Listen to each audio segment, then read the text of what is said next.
Alors, l'ouverture de Nosso, ça s'est super bien passé. Je ne m'y attendais pas que ça se passe si bien d'ailleurs. C'était génial. Il y avait beaucoup de monde. Il y avait tous les clients de mon ancien restaurant qui attendaient l'ouverture, donc qui étaient là au rendez-vous. Et c'était très fort, c'était très beau. Voilà, c'était super, très émouvant.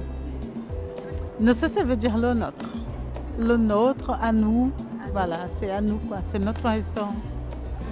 Oui, en fait, mon équipe, c'est des gens avec qui je travaille depuis plusieurs années.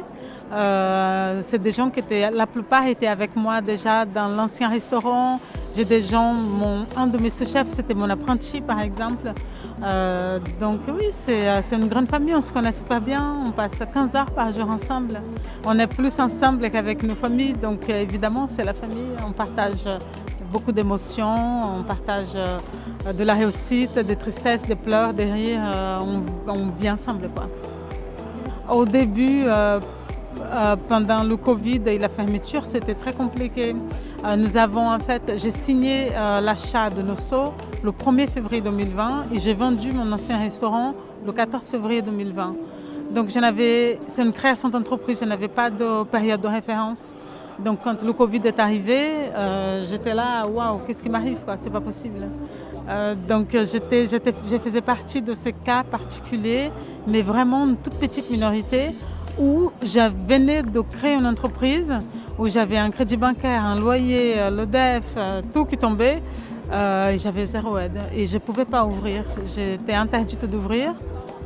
En même temps, je comprends, c'est une crise sanitaire, mais voilà, quoi, personne ne m'est venu en aide. J'étais obligée de chercher des ressources en moi que je ne connaissais pas jusqu'à présent pour pouvoir m'en sortir. Et puis financièrement, psychologiquement aussi, parce que c'est-à-dire que comme j'étais propriétaire de mon restaurant que j'ai vendu, je n'avais pas non plus droit au chômage.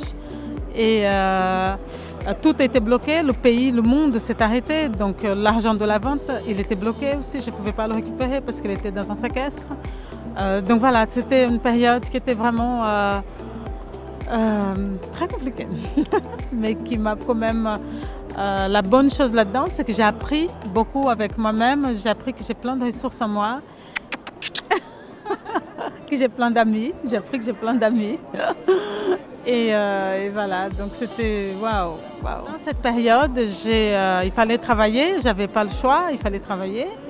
Donc j'ai trouvé un travail dans un laboratoire en Normandie qui fabrique des compléments alimentaires. Et ce qui était hyper intéressant, c'est que dans ce laboratoire, on utilise la plante dans son intégralité. On va prendre l'artichaut, on va utiliser l'artichaut d'une certaine façon pour extraire tout ce qui est de bon d'une certaine façon pour que ça fasse du bien pour l'organisme. Et en voyant ça, je me dis, mais c'est vachement intéressant parce que moi, je vais nettoyer l'artichaut, je vais le blanchir. Alors que là, l'artichaut, c'est génial, c'est une plante du foie. Je vais pouvoir utiliser de telle ou de telle façon pour extraire les bonnes choses qui sont dedans, les compléments actifs en fait. Et du coup, je voyais ça avec le persil, avec les algues, avec plein de choses. Je dis, punaise, je crois que je vais faire ça en fait. Et donc là, du coup, je me suis lancée dans la naturopathie. J'ai commencé à lire beaucoup de choses sur la naturopathie. Et je me suis dit qu'utiliser la plante entière, la racine, les écorces, les feuilles et tout ça, déjà c'est bien pour la nature et pour l'écologie. Donc le fait, je ne fais pas de gaspillage alimentaire, donc on ne gaspille rien. Et en plus, ça fait du bien pour le corps, donc se nourrir différemment. Et c'est devenu pour moi quelque chose de hyper logique. En fait, comment je n'ai pas pensé avant? Voilà, se nourrir et pour se remplir, pour être bien, pour être en forme. Et pour être en forme avec un grand F en fait, en forme physiquement. Voilà, si j'ai fait une viande grasse, mais qu'est-ce que je veux mettre dedans pour aider les gens à bien digérer? Et ainsi de suite. Cette cuisine, on la retrouve aujourd'hui à Nosso parce que maintenant, il y a une dimension autre que seulement cuisiner. Je cuisine, mais je pense aussi au bien-être derrière les plats que je sers. Alors c'est marrant parce que maintenant qu'ils vont m'en parler, je commence à faire le lien, mais je n'avais pas pensé avant.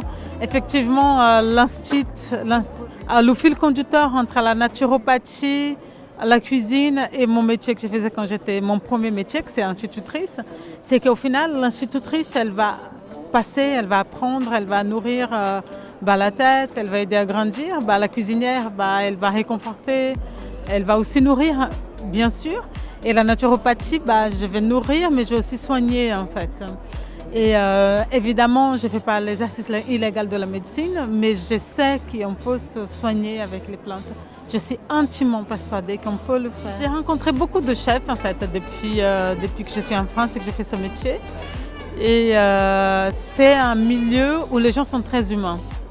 En fait, j'ai rencontré Yannick Aleno, qui a 13 étoiles. Un coup de fil, Yannick, là, je sèche sur tel ou tel produit, tu m'apprends. Mais oui, viens ou pas bien, je te montrerai. C'est super cool. Romain Meder, c'est pareil. Moi, je voulais apprendre vraiment les bases de la lactofermentation. Je n'ai pas le temps d'aller au Noma, je n'ai pas le temps, quoi. Même si j'ai rencontré la chercheuse qui travaille au labo, qui a été prête, mais j'ai pas le temps. Donc voilà, je vais dans le 8e, je vais voir Romain Meder et on passe des journées ensemble à apprendre. Et ça, je trouve ça tellement généreux, c'est tellement beau. C'est des choses qui sont, en fait, le fait d'accepter et le faire avec autant de bienveillance et sans aucun échange monétaire, c'est beau en fait.